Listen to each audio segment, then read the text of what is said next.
آج ہم ان ذرائع کا ایک گہرائی میں جائزہ لے رہے ہیں جو ٹیسٹوسٹیرون کو قدرتی طریقوں سے بڑھانے پر بات کرتے ہیں۔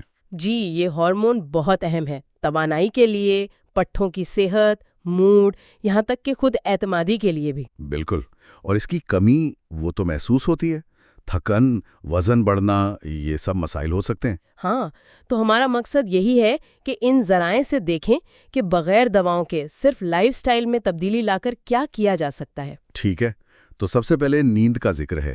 مواد میں یہ بات بہت واضح ہے کہ زیادہ تر ٹیسٹوسٹیرون گہری نیند میں بنتا ہے۔ یہ تو کافی اہم بات ہے۔ جی ہاں، خاص طور پر گہری نیند جسے REM یا ڈیپ سلیپ کہتے ہیں۔ ذرائع یہ کہتے ہیں کہ روزانہ آپ سمجھیں 7 سے 9 گھنٹے کی معیاری نیند لینی چاہیے۔ اور اگر کم ہو، جیسے 5-6 گھنٹے؟ تو تحقیق بتاتی ہے کہ اس سے بھی ٹیسٹوسٹیرون کی سطح نمایاں طور پر کم ہو سکتی ہے۔ یہ صرف تھکاوٹ نہیں، یہ ہارمونز پر سیدھا اثر ہے۔ اچھا۔ نیند کے بعد پھر بات آتی ہے ورزش کی، خاص طور پر وزن اٹھانے والی ورزشیں۔ بے وقت کئی پٹھوں پر کام کرتی ہیں؟ بالکل، جیسے اسکواٹس ہیں، ڈیڈ لفٹس ہیں۔ ذرائع کے مطابق یہ مشقیں ہارمونل سسٹم کو بشمول ٹیسٹوسٹیرون قدرتی طور پر زیادہ تحریک دیتی ہیں۔ کتنی بار کرنی چاہیے ہفتے میں؟ مشورہ یہی ہے کہ ہفتے میں کوئی 3 سے 4 دن۔ یہ صرف مسل بنانا نہیں، یہ ہارمونل سگنلنگ کا بھی معاملہ ہے۔ یہ تو دلچسپ ہے۔ اب ذرا خوراک کی طرف آتے ہیں۔ صحت مند چکنائیاں یعنی ہیلدی فیٹس، ان پر کافی زور ہے۔ ہاں، اور یہ بات اہم ہے کیونکہ اکثر لوگ فیٹ سے ڈرتے ہیں، لیکن دیکھیں ٹیسٹوسٹیرون بنتا ہی کولیسٹرول سے ہے۔ اچھا۔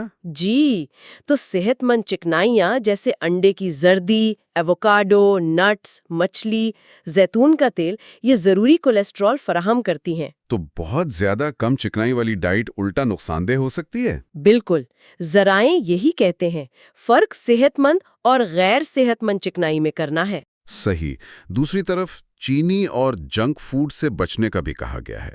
اس کا کیا تعلق بنتا ہے؟ اس کا تعلق انسولین سے ہے۔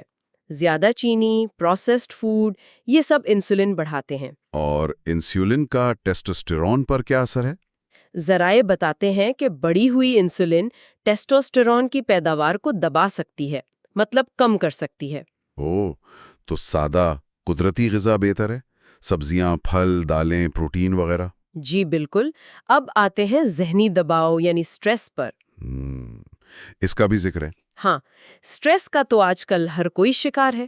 دیکھیں، جب سٹریس ہوتا ہے تو جسم کورٹیسول نامی ہارمون بناتا ہے۔ جی، سٹریس ہارمون۔ اور کورٹیسول اور ٹیسٹوسٹیرون کا آپس میں یوں سمجھیں الٹا تعلق ہے، ایک بڑھتا ہے تو دوسرا کم ہوتا ہے۔ اچھا، تو سٹریس کم کرنا ضروری ہے۔ بالکل۔ ذرائع کہتے ہیں کہ میڈیٹیشن، گہری سانسیں لینا یا روزانہ تھوڑی واک بھی، یہ سب طریقے بالواسطہ طور پر مدد کر سکتے ہیں۔ وٹامن ڈی کا بھی ذکر ہے، سنشائن ہارمون۔ کیا دھوپ میں بیٹھنا کافی ہے؟ وٹامن ڈی بہت ضروری ہے۔ ذرائع 15 سے 30 منٹ روزانہ دھوپ لینے کا مشورہ دیتے ہیں، لیکن ظاہر ہے یہ موسم، جگہ، جلد کی رنگت پر منحصر ہے۔ تو اگر دھوپ کافی نہ ملے؟ تو پھر وٹامن D3 سپلیمنٹ لینے کا مشورہ بھی دیا گیا ہے۔ ایک اور چیز جو شاید کم لوگ سوچتے ہیں وہ ماحولیاتی کیمیکلز ہیں۔ پلاسٹک کا ذکر تھا۔ ہاں، یہ اہم ہے، خاص طور پر BPA جیسے کیمیکلز جو کچھ پلاسٹکس میں ہوتے ہیں۔ مسئلہ یہ ہے کہ یہ جسم میں جا کر ایسٹروجن یعنی زنانہ ہارمون کی طرح کام کر سکتے ہیں۔ اچھا، انہیں ہارمون ڈسرپٹرز کہتے ہیں؟ جی، تو یہ مردانہ ہارمونز کا توازن بگاڑ سکتے ہیں۔ اس لیے سادہ سی احتیاط ہے کہ پلاسٹک کے برتنوں میں خاص طور پر گرم کھانا نہ ڈالیں، شیشہ یا سٹیل بہتر ہے۔ آخر میں کچھ اور نکات بھی تھے، جیسے وزن کنٹرول میں رکھنا۔ جی، موٹاپا، خاص کر پیٹ کی چربی، ٹیسٹوسٹیرون کم کرتی ہے۔ اور بہت زیادہ ورزش سے بھی بچنا، یہ تھوڑا عجیب لگا۔ ہاں، اوور ٹریننگ، بہت زیادہ جسمانی دباؤ بھی کورٹیزول بڑھا سکتا ہے، جس کا اثر پھر ٹیسٹوسٹیرون پر پڑتا ہے۔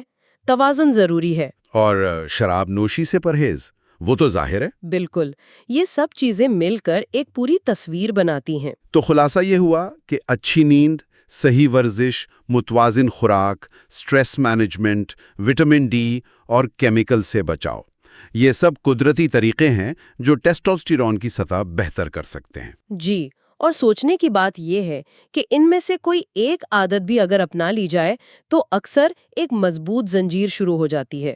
جیسے بہتر نیند سے توانائی آتی ہے، ورزش کا دل کرتا ہے. صحیح کہا. ایک چھوٹی تبدیلی بھی کتنا فرق ڈال سکتی ہے. بالکل، یہ ایک دوسرے سے جڑی ہوئی چیزیں ہیں.